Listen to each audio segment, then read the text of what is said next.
Bienvenue à la deuxième web-diffusion de la Société de leucémie et lymphome du Canada. Utiliser le système immunitaire pour combattre le cancer, une réalité?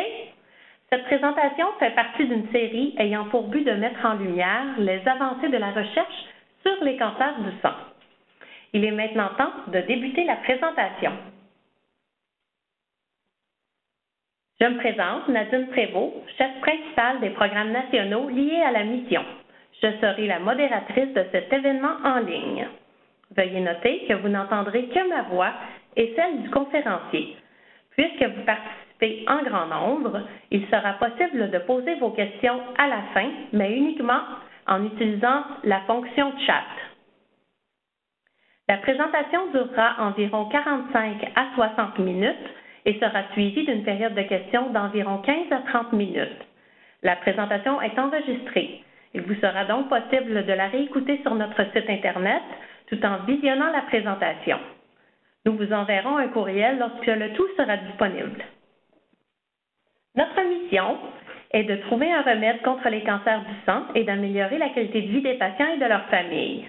Nous offrons du support aux personnes touchées par un cancer du sang tout le long de leur parcours. N'hésitez pas à communiquer avec nous. Plusieurs outils d'information sur tous les types de cancers du sang sont à votre disposition sur notre site web sllcanada.org. La Société de leucémie et lymphome du Canada finance 41 projets de recherche en 2017-2018 et a financé la recherche pour un total de 37 millions depuis 1955. Il est maintenant temps de vous présenter notre conférencier, le Dr Denis-Claude Roy, qui a généreusement accepté de partager ses connaissances avec nous. Le Dr Roy est professeur de médecine à l'Université de Montréal, directeur de la recherche du CIUSS de l'Est de l'île de Montréal, directeur général de CELCAN, le réseau de médecine régénératrice et thérapie cellulaire, ainsi que directeur scientifique du Centre d'excellence en thérapie cellulaire. À vous, Dr Roy. Alors, bonjour tout le monde.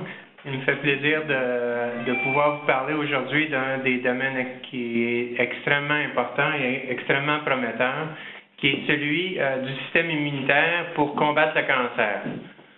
Alors, je suis localisé à l'hôpital Maisonneuve-Rosemont et il est clair que nous avons des activités de recherche qui sont extrêmement importantes dans ce domaine-là et j'aimerais en profiter pour tenter de remettre un peu de perspective dans cet environnement où on parle de beaucoup de thérapies qui peuvent avoir un effet sur le système immunitaire, mais en fait, j'aimerais souligner qu'il y en a peu qui sont vraiment prouvés. La deuxième chose dont j'aimerais parler, c'est le fait qu'il y a beaucoup de traitements actuellement qui existent déjà. Alors, on parle de pharmacothérapie contre le cancer. Alors, il y a plusieurs agents qui existent déjà et ce dont on va parler aujourd'hui est un complément à ces différentes stratégies. Parfois, il peut les remplacer, mais souvent, il vient de façon à additionner et à augmenter notre efficacité des agents contre le cancer. Alors, ce dont j'aimerais vous parler aujourd'hui, c'est ce qu'on appelle aussi la thérapie cellulaire, donc l'utilisation de cellules. Comme vous voyez ici, vous avez ici des cellules du système immunitaire en orangé qui s'attaquent à une cellule cancéreuse qui est ici en bleu. Et ces cellules ne sont pas seulement à la surface de la cellule pour s'accoler à la cellule tumorale, mais en fait, elles vont relâcher des substances qui vont amener à la mort de la cellule qui est en bleu. Alors, on appelle ça des cellules cytotoxiques pour des cellules qui relâchent des produits qui sont toxiques contre d'autres cellules, dont les cellules contre le cancer. Alors, l'idée d'utiliser le système immunitaire remonte à plusieurs années et elle dépend beaucoup d'une des avancées très importantes en oncologie, qui est celle de la greffe de cellules souches hématopoïétiques. Alors, on va souligner le fait que c'est l'une des découvertes médicales les plus importantes des 50 dernières années. Et la greffe de cellules souches permet de guérir environ 50% des cancers du sang qui sont réfractaires. Alors, ce qui n'est pas banal. De loin, c'est le type d'immunothérapie du cancer qui est le plus utilisé et le plus efficace. Et ce qui est intéressant de noter, c'est que la greffe de cellules souches repose sur l'action des lymphocytes T du donneur. Alors, à la fois, on a de la chimiothérapie pour s'attaquer aux cellules cancéreuses, mais le bénéfice ultime est celui des cellules d'un donneur qui n'a jamais vu des cellules cancéreuses et qui va soudainement attaquer les cellules leucémiques ou les cellules de lymphome ou les cellules d'un autre cancer. Alors, on appelle cette stratégie-là l'effet greffon versus leucémie. Alors, GVL ou greffon versus lymphome avec les mêmes initiales. Et cette activité-là, et je m'excuse du terme un peu scientifique, celui des antigènes mineurs d'histocompatibilité, ce sont des antigènes qu'on retrouve à la surface des cellules cancéreuses et qui sont reconnus par le système immunitaire. Et il y a d'autres antigènes du même type dont on va parler un peu plus. Alors, comment tirer parti de cette activité des cellules du donneur contre les cellules du receveur? De ce contretemps technique, l'image devrait être meilleure à partir de maintenant. Lorsqu'on fait une greffe de cellules souches, et pour ceux qui sont moins familiers, ici, on a schématisé les cellules cancéreuses comme des cellules en jaune, alors qui habitent un individu, un homme ou une femme atteint de leucémie, de lymphome ou d'un autre cancer du sang. Et on a à droite, dans l'image que vous avez ici, les cellules du sang. Donc, on retrouve des globules rouges, des globules blancs et des plaquettes. Alors, les globules rouges qui transportent l'oxygène, les globules blancs qui nous défendent contre des infections et les plaquettes qui sont là pour empêcher que les gens aient des saignements. Alors, il faut comprendre qu'il y a des traitements qui sont conventionnels, qui sont administrés aux patients. On parle de chimiothérapie, de radiothérapie ou d'autres modalités de traitement. Mais quand ces modalités sont inefficaces, on a recours à la greffe de cellules souches. Et l'idée, c'est d'administrer de fortes doses de chimiothérapie et de radiothérapie qui ont pour effet d'éliminer la grande majorité, sinon la totalité, des cellules cancéreuses. Mais en administrant de la chimio et de la radio à forte dose, ce qui arrive, c'est qu'on détruit non seulement les cellules cancéreuses, mais aussi les cellules de la moelle qui font qu'on perd à la fois la capacité de produire des globules rouges, des globules blancs et des plaquettes, cellules qui sont produites à l'intérieur de nos os et qui sont détruites par la chimio et la radiothérapie. Donc, les personnes dépendent des transfusions pour leur survie. C'est bon à court terme, mais si on attend trop longtemps, ça va être dangereux. Ce qui fait qu'il faut remplacer ces cellules qui sont éliminées. Et pour cela, on peut avoir recours à des cellules souches de différents donneurs. Alors, on parle d'un membre de la famille, un frère ou une sœur qui est compatible.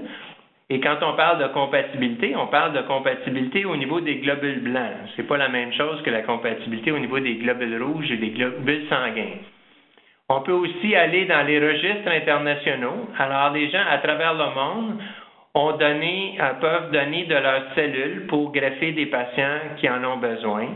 Alors, vous êtes au courant, par exemple, ici à Maisonneuve, il y a Maid Wong qui a fait une grande campagne pour recruter des donneurs et c'est extrêmement important d'avoir un pool de donneurs qui puissent donc généreusement donner de leurs cellules pour remplacer ces cellules souches qui ont été détruites. Il y a deux stratégies qu'on utilise actuellement qui sont extrêmement intéressantes parce que dans les deux options dont on vient de parler, ces options ne touchent que 50 à 60% des patients, ce qui veut dire qu'il y a 40 à 50% des gens qui n'ont pas de donneur familial compatible et qui n'ont pas de donneur familial sans lien avec la parenté, de donneur international compatible. Et donc, on peut maintenant avoir recours soit à des greffes de sang de cordon ombilical ou des donneurs dits haploidentiques. C'est un mot compliqué pour dire que ce sont des gens qui ne sont pas parfaitement compatibles. Alors, ces gens sont la plupart du temps la moitié compatibles et on parle, par exemple, ici d'un père qui va donner à ses enfants ou d'un enfant qui va donner à ses parents, à un des parents. Et c'est un des aspects dont je vais vous parler dans les diapositives suivantes. L'autre possibilité, c'est d'utiliser des cellules souches du donneur lui-même, cellules qui sont congelées, vous comprenez qu'à ce moment, on ne peut faire ce type de greffe que si le greffon lui-même est peu contaminé par des cellules cancéreuses, sinon on redonne le cancer aux individus après la greffe. Mais c'est possible de réaliser ces greffes, particulièrement dans les cas de lymphome. C'est une stratégie qu'on utilise régulièrement avec d'excellents résultats. Alors l'idée, c'est de prendre des cellules souches d'une de ces sources-là, de les collecter au niveau du sang et de les redonner aux patients pour refaire un système sanguin et un système immunitaire. Alors oui, il va refaire des globules rouges, des globules blancs et des plaquettes, mais ce qui est intéressant ici, c'est que ces globules blancs vont non seulement jouer un rôle contre les infections, mais sont aussi capables d'éliminer des cellules cancéreuses qui vont avoir échappé à la chimiothérapie ou la radiothérapie. Alors, je vous reviens avec l'item où on a parlé de faire des greffes haploïdentiques, donc des greffes avec un donneur qui n'est que la moitié compatible. Alors, quand on prend des cellules d'un individu qui est un donneur haploïdentique et qu'on les administre aux patients après une greffe de cellules souches, vous comprenez qu'on refait un système immunitaire qui va reconnaître différents agents, mais particulièrement ces cellules qui sont à moitié compatibles vont pouvoir reconnaître les tissus normaux du foie, de l'intestin, du poumon, des yeux ou de la peau du patient qui reçoit ces cellules. Alors, c'est ce qu'on appelle la GVH ou maladie du greffon contre l'autre. Et là, ce sont les cellules du donneur qui disent ces organes-là, ce n'est pas tout à fait mes organes et je crois que je devrais les attaquer. Ce sont de nouveaux organes que je n'ai jamais vus auparavant. Dans le système immunitaire, on reconnaît aussi des cellules qui vont attaquer des agents infectieux comme les virus ou les champignons ou les bactéries et qui peuvent, comme je l'ai mentionné un peu plus tôt, s'attaquer aux cellules cancéreuses. Alors, ce qu'il serait intéressant de faire, c'est d'être capable d'éliminer les cellules qui ont un effet délétère, donc qui s'attaquent aux patients, mais de préserver les globules blancs qui, eux, ont une activité contre les infections et contre la leucémie. Est-ce possible? Bien, on a développé une stratégie ici à l'hôpital Maisonneuve-Rosemont où on prend les cellules d'un donneur et on les expose aux cellules du patient. Donc, avant de faire la greffe, on lui expose en laboratoire les antigènes auxquels il va faire face une fois qu'ils vont être administrés, mais on fait ça dans le labo. Ce qui arrive, c'est que parmi les cellules du donneur, qui reconnaissent, celles qui sont capables de reconnaître le patient, vont devenir ce qu'on appelle activées. Alors, elles vont reconnaître et vont se mettre à réagir face aux cellules du patient. Alors, ces cellules avec le petit point rouge. Et ce qui est intéressant, c'est qu'on a découvert qu'il y avait une molécule qui s'appelle le TH9402, que je ne vous demande pas de retenir, mais qui est une molécule qui va s'accumuler dans les cellules qui sont activées, donc les cellules qui reconnaissent le patient, mais qui ne s'accumule pas dans les cellules qui ont un autre rôle, donc de se combattre la leucémie ou de combattre les infections. Et ce qui est intéressant de cette approche, c'est qu'en exposant les cellules à la lumière, on élimine les cellules qui sont en rouge ici, donc les cellules qui ont accumulé le colorant, et on a ici des cellules qu'on peut donc administrer aux patients comme une greffe pour refaire un système immunitaire. Alors, on a déjà fait une étude qu'on appelle une étude de phase 1, où on a greffé des patients qui n'avaient plus d'autres options, qui n'avaient pas de donneur familial compatible, pour lesquels il n'y avait personne à travers la planète qui pouvait servir de donneur. Et on a utilisé des donneurs familiaux 50% compatibles. On a administré des grosses doses de chimio et de radiothérapie pour éliminer le plus de cancers possible. On a greffé le système, les cellules souches, en enlevant le système immunitaire.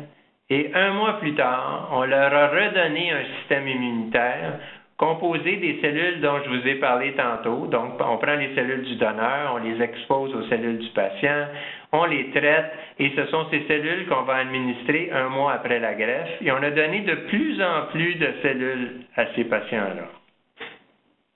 L'idée étant de trouver, dans cette première étude, est-ce que toutes ces doses sont efficaces ou est-ce qu'il y a une dose qui est plus efficace que les autres? Alors, ce qu'on a observé, c'est que les patients qui recevaient de petites doses avaient une survie qui était pas idéale, à savoir une survie qui était de moins de 25%. Alors, vous voyez ici à long terme, et on parle de mois ici, donc à travers les années, il y a plusieurs patients qui sont malheureusement décédés de leur maladie. Ils avaient des leucémies extrêmement agressives ou d'autres maladies, d'autres cancers du sang extrêmement agressifs. Par contre, il y a malgré tout des patients qui ont survécu pendant très longtemps, et on parle ici 60 mois, c'est 5 ans après la greffe. Ceci dit, ce qu'on a remarqué, c'est que les patients qui recevaient plus de cellules, donc les cohortes 4 à 6, qui recevaient un nombre plus élevé de cellules, bien là, on se retrouve qu'il y avait plus de 60% des gens qui étaient non seulement vivants, mais en bon état général, plus de 5 ans après la greffe. Et l'autre chose, c'est que si on donne trop de ces cellules, bien, il semble qu'on n'a pas l'effet désiré. Vous avez ici la courbe des gens, même si on donne trop de cellules, on n'a pas d'avantage à donner plus de cellules à ces individus. Et donc, on était mieux de garder une dose qui était à l'intérieur du patron des cohortes 4 à 6, et on a décidé de donner la dose la plus élevée dans cette cohorte-là. Ce qu'on a aussi remarqué, c'est que ces patients-là, je m'excuse, présentaient peu d'autres complications, donc peu de maladies du greffon contre l'autre, donc on avait atteint notre objectif. Alors, ce qu'on a fait, c'est qu'on a, dans une deuxième étude, revalidé la capacité d'utiliser d'une telle greffe où on prend avantage du système immunitaire pour combattre les cellules leucémiques, mais de façon intéressante, ces cellules-là ne s'attaquent pas aux patients, et vous avez ici l'incidence de ce qu'on appelle la GVH, donc l'activité des cellules du donneur contre le patient, greffon versus hôte. Alors, vous voyez ici que des GVH significatives de grade 2, il y en avait très peu, et des sévères, donc grade 3, 4, il n'y en avait pas, c'est 0%. Alors, ces résultats-là ont été extrêmement intéressants, surtout qu'ils ont été réalisés dans un nombre plus élevé de patients, et ce, à travers la planète. Donc, ça a été fait en Europe et au Canada. Ce qu'on a voulu aussi comparer, c'est est-ce que nos résultats, qui sont extrêmement intéressants, comment ça se compare à ce que d'autres personnes avaient fait auparavant? Et ce qu'on s'aperçoit, c'est que les gens qui faisaient le même traitement, mais sans ajouter de cellules du système immunitaire traitées, comme on vient d'en parler 1 mois plus tard, comment ces patients-là allaient. Alors, vous avez ici la courbe de survie. On s'aperçoit, c'est une courbe en mois ici, et on s'aperçoit qu'il y a plusieurs patients qui, malheureusement, décèdent dans la première année, mais qu'il y a beaucoup plus de gens qui survivent s'ils reçoivent le même traitement, mais cette fois où on a ajouté des cellules du donneur. Et je vous montre ici l'image d'un des patients de cette étude. Alors, Eric, qui a accepté de partager sa photo ici avec son père, avait une leucémie qu'aucune chimiothérapie n'était capable de contrôler. Il se promenait avec des cellules dans son sang lors de la greffe. Donc, il y avait une leucémie réfractaire.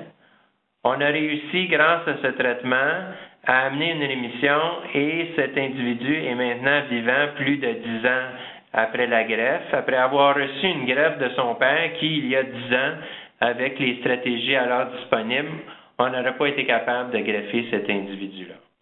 Alors, je pense qu'il y a 2 messages. 1, le système immunitaire a été capable de faire ce qu'aucune chimiothérapie n'avait fait auparavant. Et 2, je pense que la recherche, c'est clair, elle nous amène à des niveaux insoupçonnés, et il est clair que sans la recherche, on ne pourrait pas faire des avancées comme celle-là. Et je pense on parle beaucoup d'études et de résultats globaux, mais cette image-ci et ce patient reflètent clairement la capacité du système immunitaire à combattre des cellules leucémiques. Ce qui n'est pas nécessairement le cas pour tous les patients, alors il faut faire attention, mais c'est une option qui, comme vous le voyez, est extrêmement intéressante. Alors, est-ce qu'il y a moyen d'être plus sélectif? Est-ce qu'on peut faire encore plus et cibler de façon sélective les cellules cancéreuses? Alors, on a développé ici, à l'hôpital Maisonneuve, un autre traitement qui utilise ce qu'on appelle le ciblage d'antigènes mineurs ou MIA. Vous allez voir ce terme dans les diapositives suivantes, pour antigènes d'histocompatibilité mineure. Alors, et ce que ça fait, l'idée, c'est de sélectionner de façon la plus précise possible des cellules qui vont s'attaquer aux cellules du cancer. Et la façon dont ça fonctionne, je vous ai montré tantôt une cellule qui attaquait une cellule cancéreuse. Bien, vous avez en vert, en haut, une cellule du système immunitaire qui est capable de reconnaître différentes cellules et reconnaître différentes cellules qui ne sont pas à nous. Et leur cible, c'est un peptide. Alors, vous voyez ici la petite molécule en jaune ici est reconnue par la cellule du système immunitaire. Et ce qu'on appelle un peptide, c'est un morceau de protéine, finalement, qui est sur la cellule cancéreuse qui est en rosé en inférieur. Alors, cette cellule leucémique va présenter de façon normale via un récepteur qu'on appelle MHC, vous n'avez pas à le retenir, mais il va présenter ces molécules qui peuvent être reconnues de façon spécifique. Et si on a ce qu'on appelle des peptides ou des antigènes mineurs ou MIA qui sont caractéristiques de la leucémie, bien, on va être capable de cibler clairement la leucémie, mais pas tuer les autres organes normaux. Donc, éviter ce qu'on appelle la GVH et s'attaquer à la leucémie de façon spécifique. Alors, vous vous demandez d'où viennent ces petits morceaux jaunes qu'on trouve à la surface des cellules leucémiques. Écoutez, c'est tout simplement des morceaux de protéines qui sont produites par les cellules. Quand une cellule fonctionne, elle produit des protéines. Les protéines sont coupées à l'intérieur de la cellule et vont être transportées jusqu'à la surface et vont se retrouver à la surface des cellules leucémiques. Et c'est comme ça que le système immunitaire va être capable de reconnaître les cellules cancéreuses. Alors, c'est dire à quel point notre système immunitaire est extrêmement sophistiqué pour être capable de reconnaître de très petites différences qu'on trouve à la surface des cellules cancéreuses.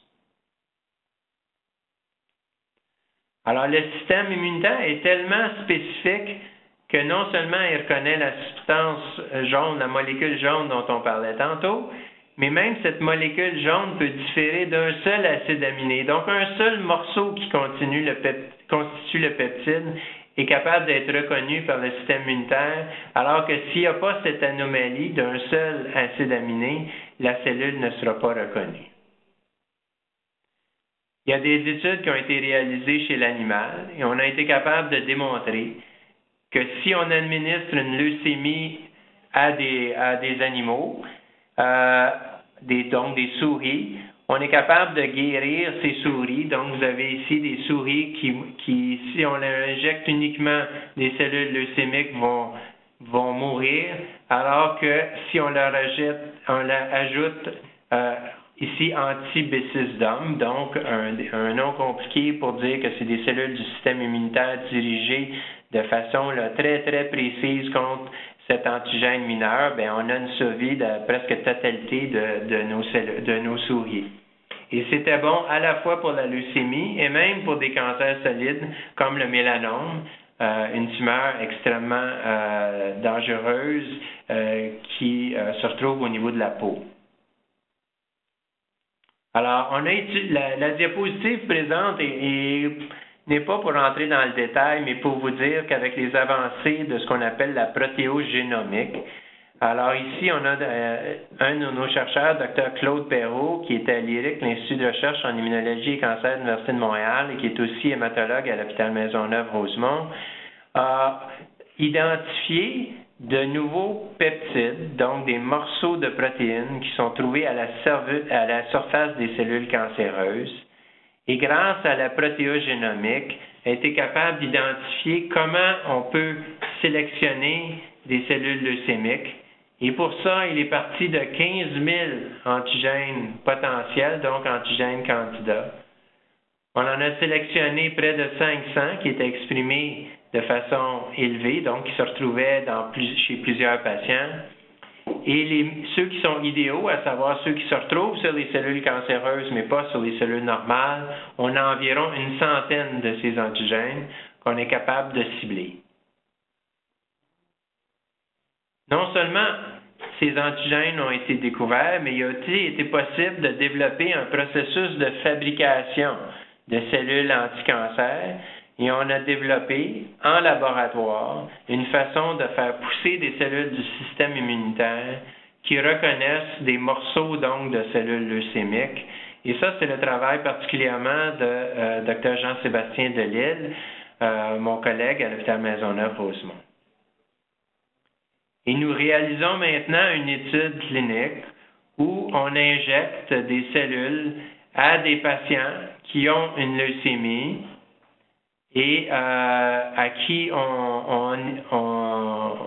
qu'on expose à des peptides et on va prendre ces cellules. Alors, on va bientôt commencer cette étude pour s'attaquer à la leucémie.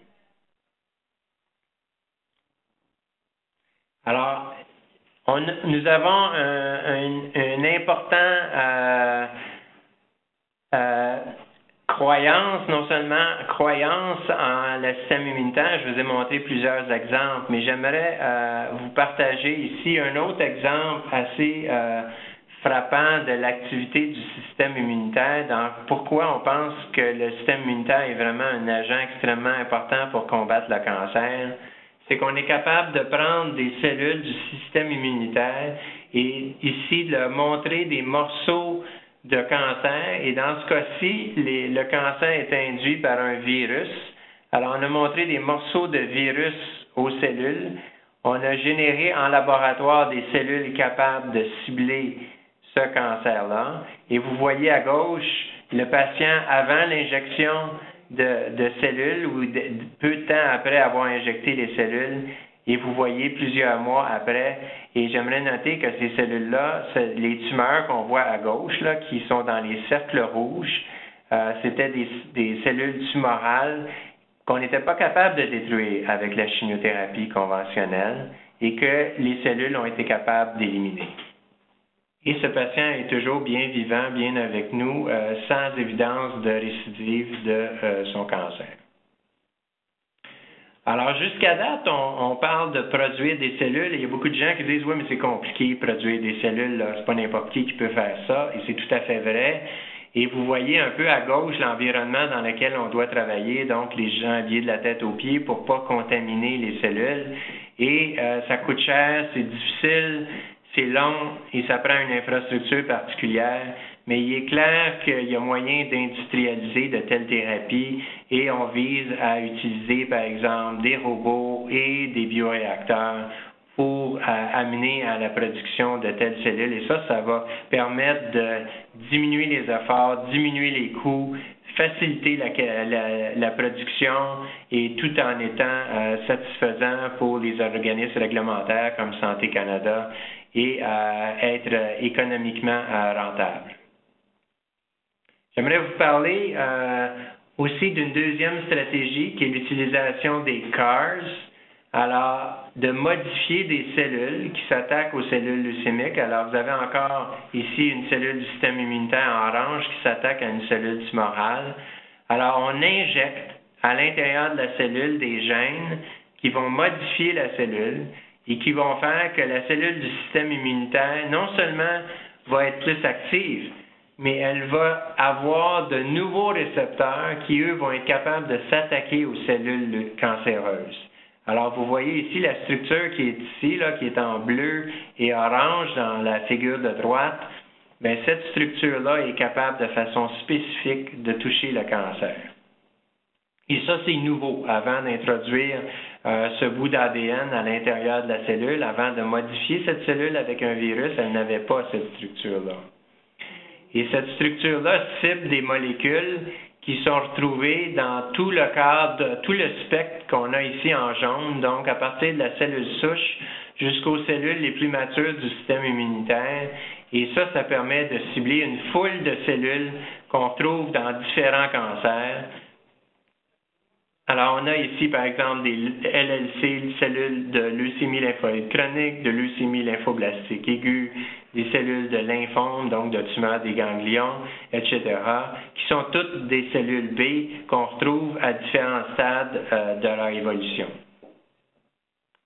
Cette structure-là est constituée, comme je l'ai mentionné, d'une structure externe qui va reconnaître la cellule et d'une structure interne qui va dire à la cellule, quand elle se lie à la cellule tumorale, il faut tuer cette cellule-là. Alors, les deux composantes, c'est extrêmement important. Non seulement il faut s'attacher à la tumeur, mais en plus, il faut lui dire, il faut signaler à la cellule de tuer cette dernière. Alors, les résultats sont extrêmement intéressants. Vous regardez ici dans une étude qui a été publiée dans un journal extrêmement prestigieux. Réponse complète chez 27 de 30 patients. C'était des jeunes patients, des enfants avec une leucémie lymphoblastique aiguë, donc des résultats extrêmement intéressants. Avec une survie qui était intéressante et une persistance dans le sang de ces cellules. Et ces résultats, donc, avec cette molécule, sont actuellement approuvés aux États-Unis et vont, on l'espère, être acceptés bientôt au Canada et dans différents pays à travers le monde. Enfin, j'aimerais vous parler d'une autre stratégie pour stimuler le système immunitaire qui est celle du blocage de ce qu'on appelle les checkpoint inhibitors ou en français blocage du point de contrôle. Alors, dans nos cellules du système immunitaire que vous avez ici en bleu, ces cellules reconnaissent des cellules tumorales via des récepteurs et parmi ces récepteurs, il y en a quelques-uns qui vont dire à la cellule, il ne faut pas attaquer trop fort la cellule. Il ne faut pas amener une réaction trop importante. Alors, c'est un peu comme avoir un pied sur le frein quand on attaque la cellule cancéreuse, mais il y a des nouvelles molécules qui permettent d'enlever sur le pied sur le frein et donc d'augmenter l'activité de la cellule du système immunitaire. Et ça, c'est extrêmement prometteur. Et vous avez ici non seulement la molécule ciblée de la dernière diapo, mais vous voyez qu'il y a une panoplie de récepteurs qui pourraient être ciblés pour essayer d'augmenter l'activité du système immunitaire. Il y en a des cellules qu'on peut tenter d'activer pour augmenter le rôle du système immunitaire. Donc, on est à l'aura d'un temps où on va de plus en plus cibler le système immunitaire. Ces traitements-là ont un potentiel extrêmement important. Vous avez à gauche ici, encore une fois, une étude qui a été publiée dans le New England Journal of Medicine, qui est un des journaux les plus prestigieux. Vous avez dans la courbe en brun du graphique de gauche la survie des patients avec une de ces molécules, et vous avez ici avec deux molécules, et vous voyez qu'on est capable de doubler l'efficacité du traitement. Et à droite, vous avez de la chimiothérapie dans la courbe en vert, chimiothérapie plus cet anticorps, et vous voyez qu'on est capable de doubler l'activité. Et on a un de nos chercheurs ici, qui s'appelle Dr. Christopher Rudd, à l'hôpital Maisonneuve, qui a identifié un nouveau chemin comme celui-là pour augmenter l'activité du système immunitaire. Et vous voyez qu'en noir, ici, on a ici un poumon normal, un poumon d'une souris à qui on a injecté des cellules cancéreuses. Et si on administre un agent anti-PD1, donc anti-blocage des cellules, on a moins de points noirs. Si on ajoute la nouvelle molécule du Dr. Rudd, on en a moins, qu'on ait un anti-PD1 ou sa molécule. Et si on met les deux, on a un effet qui est combiné. Donc, les travaux de recherche se développent à tous les jours pour développer des stratégies. On pense en particulier que cette nouvelle stratégie qu'on appelle anti-GSK3 sera très prometteuse pour les patients eux-mêmes, non seulement pour traiter des animaux ou en laboratoire, mais ça va mener à des études et ça devrait mener à des résultats cliniques extrêmement intéressants. Alors, pour réaliser de telles études de thérapie cellulaire, on a créé, grâce au gouvernement du Québec et à la Fondation de l'hôpital Maisonneuve, un centre qui s'appelle le Centre d'excellence en thérapie cellulaire, qui est un édifice entièrement dédié à la production de cellules comme celle dont on vient de parler aujourd'hui. C'est un édifice de 4 étages, où il y a un étage où on va traiter les patients, un étage où on va congeler des cellules et on va vérifier la qualité des cellules du patient. Et il y a 2 étages qui sont entièrement dédiés à s'assurer de la pureté de l'air et de la capacité à traiter ces cellules-là. Et ça, c'est une infrastructure qui est vraiment parmi les meilleures à travers le monde. On a aussi créé un centre pour aider à la commercialisation de l'immunothérapie, c'est-à-dire amener dans des études intéressantes des découvertes qui sont prometteuses. Alors, c'est ce qu'on appelle C3I, ou le Centre de commercialisation de l'immunothérapie. Alors, l'idée, c'est pas un commerce, mais plutôt l'idée, c'est de transférer et d'amener plus rapidement chez les patients des stratégies qui sont innovatrices. Et c'est clair que l'idée, c'est d'identifier les découvertes intéressantes et d'aider à les amener à des étapes de commercialisation. Pour ça, on a des plateformes de diagnostic, de biomarqueurs, une unité de production dont je viens de vous parler, une unité de recherche clinique et une unité d'innovation.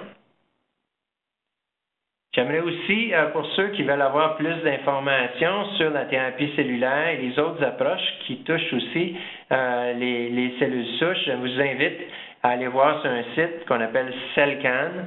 Alors, c'est www.cellcan.com. Ou si vous l'oubliez, c'est j'aime les cellules souches, pas d'apostrophe, là, j'aime les cellules souches.ca ou en anglais ilovestemcells.ca. Vous allez avoir des nouvelles intéressantes sur l'utilisation de cellules souches dans diverses applications.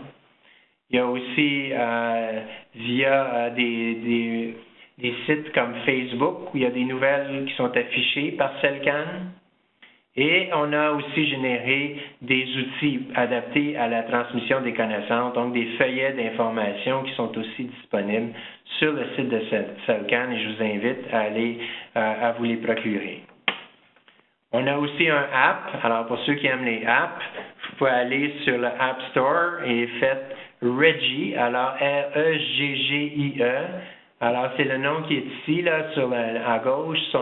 Alors, vous fassiez Reggie et vous allez avoir ici l'exemple est en anglais, mais il y a aussi toute la version française est disponible où on vous explique qu'est-ce que sont des cellules souches, ce qu'elles font dans le corps, etc. Et finalement, j'aimerais terminer en remerciant une foule de personnes qui ont contribué. Alors, comme vous voyez, réaliser des études implique la participation de beaucoup de gens. Alors, vous avez à gauche une liste qui est non exhaustive des gens qui ont contribué aux études dont je vous ai parlé. Alors, vous voyez toute l'équipe de Maisonneuve, mais qui n'en fait qu'une partie de l'équipe. Il y a plusieurs personnes qui contribuent aussi, qui ne sont bien entendu pas listées ici. Des gens de partout au Canada, des gens de l'industrie et des gens de différents secteurs qui ont été impliqués. Par exemple,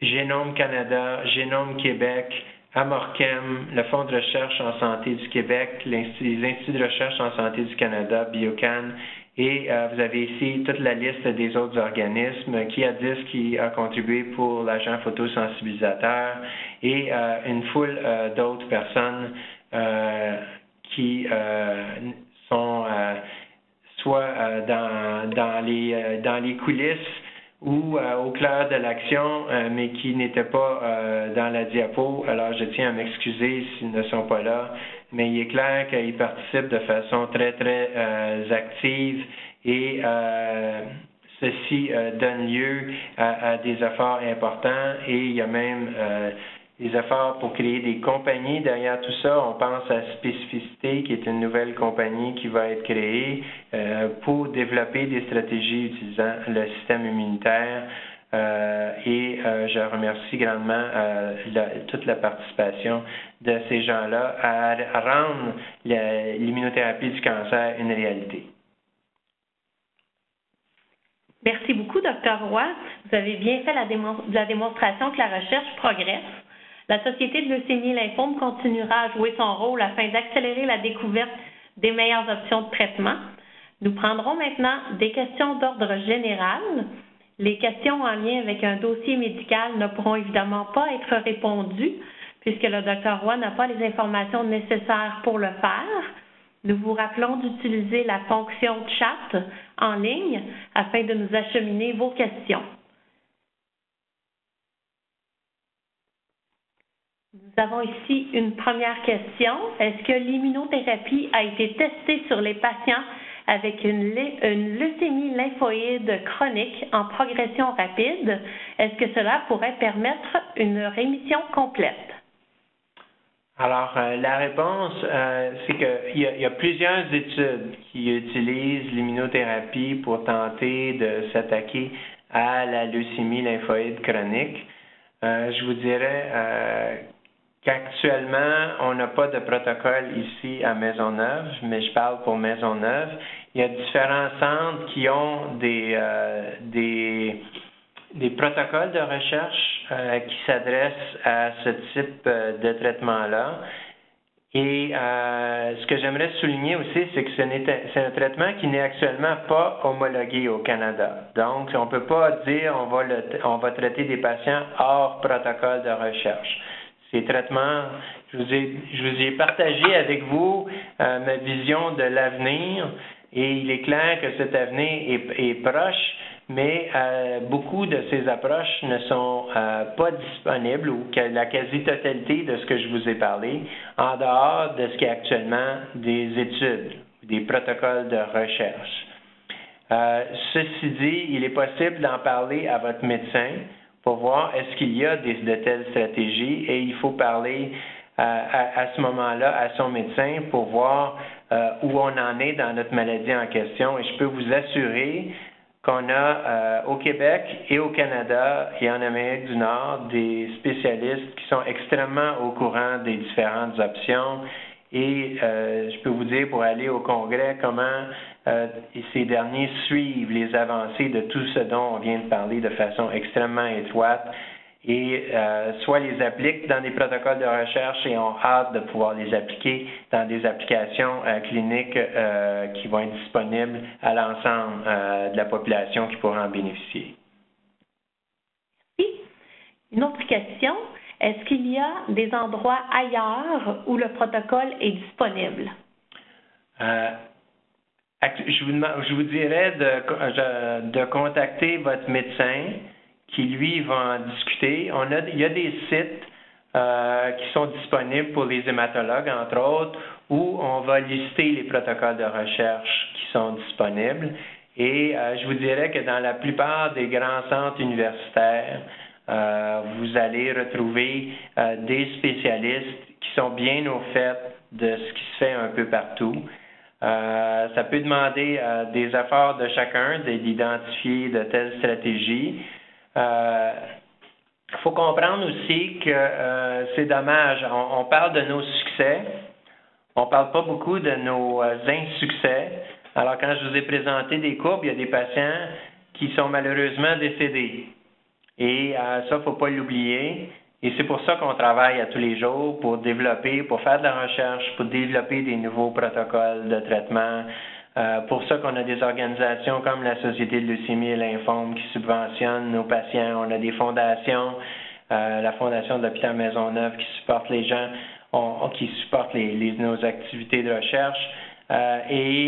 C'est de même pour les autres centres. Alors, il faut être clair qu'il faut encourager la capacité à faire des études et aussi à développer des protocoles innovateurs parce que c'est comme ça qu'on réussit à faire avancer la science. Et ce que je vous décris là, pour moi, ça, si vous m'aviez dit il y a 20 ans ou 25 ans qu'on était capable de faire ça, je vous aurais dit c'est de la science-fiction et je pense pas qu'on va être capable de faire ça. Et maintenant, on réussit des avancées extrêmement importantes. J'aimerais aussi en profiter pour mentionner que la Société de leucémie et lymphome a un centre d'appel avec des professionnels de la santé qui peuvent vous aider à naviguer les essais cliniques. Donc, n'hésitez pas à communiquer avec nous, avec la Société de leucémie et lymphome, si vous souhaitez en savoir plus sur ce service. On a d'autres questions. Est-ce qu'une sœur atteinte de diabète peut donner à sa sœur atteinte de myélome multiple des cellules souches? Ah, ça, c'est une question extrêmement importante. Ce que ça souligne, c'est difficile de répondre dans le cas spécifique. Alors, je vous dirais que le diabète en soi n'est pas une contre-indication, mais ce qui pourrait être une contre-indication, c'est la condition du donneur. Alors, vous comprenez que quand on parle de faire une greffe de cellules souches, on a besoin d'avoir un donneur qui est dans la meilleure condition possible, pour deux raisons. Un, on ne veut pas nuire au patient, et deux, on ne veut pas nuire au donneur. Alors, d'un côté, il ne faut pas qu'en faisant un don de cellules souches, on fasse des procédures qui puissent nuire en quoi que ce soit à la santé du donneur. Et deuxièmement, donc, si ça implique des procédures qui feraient que le patient, non seulement il a un diabète, mais il a déjà fait un infarctus, puis son cœur est fragile, puis qu'on risque de le soumettre à des conditions qui vont faire que son état va empirer, bien, il est clair qu'on ne le fera jamais aux dépens du donneur. La deuxième chose, c'est qu'on doit s'assurer qu'en donnant les cellules, on ne donne pas des cellules qui puissent nuire au patient, donc dont les qualités de cellules souches ne soient pas idéales. Que l'individu a eu, par exemple, une infection dans l'enfance qui puisse causer des complications ou autre. Alors, il faut, ou à n'importe quel moment de sa vie, là, donc il faut s'assurer que le donneur soit en bonne condition, qu'il puisse donner les cellules, que les cellules soient viables, et qu'elle fonctionne bien. Et la seule façon de le faire, c'est de l'évaluer au cas par cas pour chacun des individus. Il y a des procédures bien en place pour déterminer cela. On a une question sur les CAR. La technologie CAR est-elle seulement testée pour des lymphomes ou également dans les cas de leucémie? Quels sont les effets secondaires majeurs? Alors, c'est c'est une question extrêmement importante. Écoutez, les CAR sont actuellement un des traitements qui est le plus investigué à travers la planète. Alors, vous soulignez anti-lymphome, c'est aussi utilisé dans les cas de leucémie et c'est actuellement utilisé dans beaucoup d'autres cancers. Ça explose actuellement l'utilisation de la capacité à cibler de façon spécifique les cellules cancéreuses. Il est clair que c'est encore à l'état de... vous êtes un peu frustré d'entendre que quelqu'un vous dise que c'est juste à l'état d'étude. Écoutez, ce traitement s'en vient. Je suis aussi frustré que vous de ne pas l'avoir, mais il faut comprendre que chacune de ces stratégies-là doit passer par des étapes de validation pour s'assurer qu'on comprend bien la maladie, qu'on comprend bien les effets secondaires. Puis l'aspect sur les effets secondaires, je vous en ai pas parlé beaucoup vu le temps, mais il est clair que ces traitements-là ne sont pas nécessairement dénués d'effets secondaires. Alors, quand on parle de CARS, il y a des patients qui peuvent se retrouver aux soins intensifs avec des complications majeures parce que les cellules, par exemple, s'attaquent aux cellules cancéreuses, mais vont détruire beaucoup de cellules ou vont activer beaucoup le système immunitaire. Ce qui fait que le patient peut même avoir des effets secondaires d'une activation de son système immunitaire. Il y a des patients qui ont développé des toxicités au niveau du cerveau.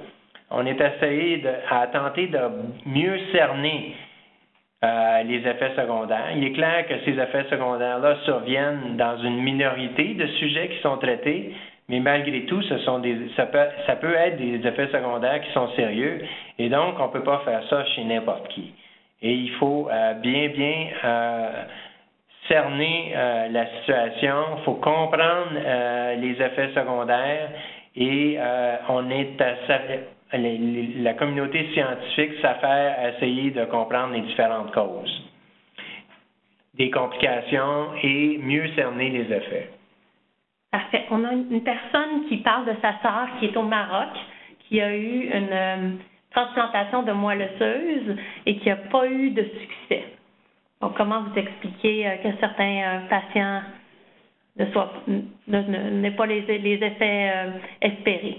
Oui, écoutez, j'aimerais bien, comme vous, que tous les patients aient un succès avec la greffe. Alors, ce que je vous ai montré, il n'y avait pas beaucoup de courbes où c'était 100% des patients. Alors, il est clair qu'on réussit à guérir un certain nombre de patients, mais il y en a malheureusement encore plusieurs qui échappent à la capacité du système immunitaire de reconnaître les cellules cancéreuses ou de les éliminer. Quels sont les facteurs? Écoutez, suite à une greffe, il y a des gens qui rechutent de la maladie parce que leurs cellules cancéreuses ont développé des moyens d'échapper au système immunitaire, des moyens d'échapper à la chimiothérapie, d'échapper à la radiothérapie.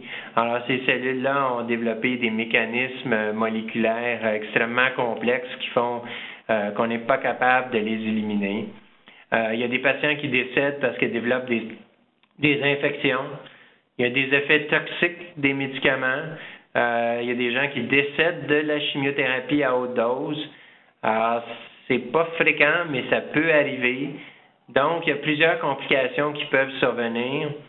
Et c'est pourquoi on doit travailler fort à améliorer l'efficacité de nos traitements pour qu'il y en a qui bénéficient. Et je vous ai montré des photos de quelques personnes qui ont passé à travers et qui vont bien, mais on aimerait qu'il y en ait encore plus. Parfait. Une personne écrit « Comment faire pour se soigner à Montréal ou ailleurs? » Il faudrait préciser à quel traitement vous faites référence. Peut-être... Bien, ce que je vous dirais, en règle générale, c'est qu'on a parlé ici de différentes stratégies pour utiliser le système immunitaire. Alors, ce que je vous ai présenté sont des études qui sont réalisées de façon extrêmement sérieuse, avec l'appui de Santé Canada, avec l'appui des autorités réglementaires, revues par des comités d'éthique qui démontrent pour lesquels les résultats sont rapportés dans des journaux sérieux, dans des journaux scientifiques, j'entends, et revus par des autorités gouvernementales. Il y a beaucoup de traitements qui sont galvaudés. On parle de toutes sortes de pilules ou de vitamines ou autres qui stimulent le système immunitaire. Écoutez, il n'y a encore rien de prouvé dans ces différentes approches-là. Et c'est bien que ça puisse être intéressant dans certains cas. Il faudrait que tout ça soit bien vérifié et contrôlé dans des études sérieuses pour s'assurer que l'effet, c'est pas seulement une anecdote, mais c'est vraiment un effet soutenu survenant chez plusieurs patients. Si vous voulez en savoir plus sur les traitements, je vous ramène à votre médecin. Alors, je pense que la meilleure façon d'en savoir pour quelqu'un qui a un cancer, c'est de parler à son hémato-oncologue, de discuter avec lui ou elle des options thérapeutiques, de revoir la situation. Et ne soyez pas gênés de dire, écoutez, je suis prêt à participer à des études. Connaissez-vous des gens qui ont des études ouvertes auxquelles je pourrais participer? Et c'est comme ça que vous allez être le mieux référé vers les centres qui sont le plus appropriés. Parfait. Donc, on ne semble pas avoir d'autres questions. J'aurais peut-être une question de conclusion pour vous. J'aimerais savoir quel est, selon vous, notre horizon pour les 10 prochaines années. Qu'est-ce que vous vous attendez à ce que la communauté scientifique nous amène comme résultat dans la prochaine décennie? Il est clair que moi, d'ici quelques années, la technologie CARS, il est clair, puis on parle d'un horizon très court, là, va être approuvée. On va commencer à avoir des premiers traitements qui vont viser des populations limitées de leucémie. Ce ne sera pas toutes les leucémies qui vont être ciblées, mais avec le temps, on va augmenter de plus en plus le nombre de patients qui vont pouvoir être ciblés. L'étude dont je vous ai parlé avec un agent qui permet de détruire les cellules qui est du système immunitaire, qui reconnaissent nos cellules normales, mais qui sont capables de reconnaître les cellules leucémiques. Bien, juste un exemple, cette étude-là est en étude de phase 3 internationale, dirigée à l'hôpital Maisonneuve, mais c'est réalisé à travers toute la planète. Et ça, on va avoir des résultats donc dans quelques années. Alors, et c'est fait donc une étude pour comparer aux meilleurs traitements actuellement disponibles pour les patients avec cette maladie-là. Je vous ai parlé d'autres stratégies. Écoutez, il est clair que dans les prochaines années, on va voir une explosion d'études, mais aussi une arrivée sur le marché, donc des médicaments reconnus qui vont être disponibles d'ici 5 à 10 ans. Notre nombre va clairement augmenter et l'endroit où ça va augmenter le plus, c'est dans le domaine de l'immunothérapie du cancer. Donc, c'est extrêmement encourageant.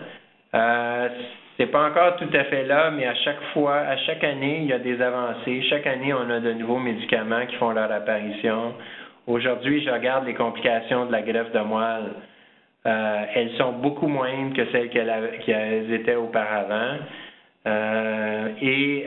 On parle d'immunothérapie, de ne pas faire de greffe et d'avoir des résultats du système immunitaire qui sont extrêmement ciblés, très, très spécifiques, anti-cancer.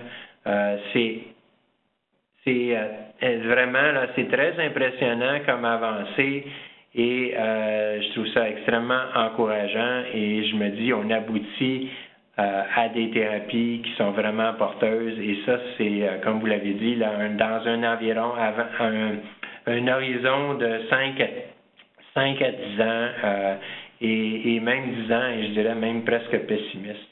Mais il est clair qu'on va continuer à faire des développements au cours des prochaines années qui vont nous amener, et d'ici 5 ans, on va avoir des débloqués extrêmement importants.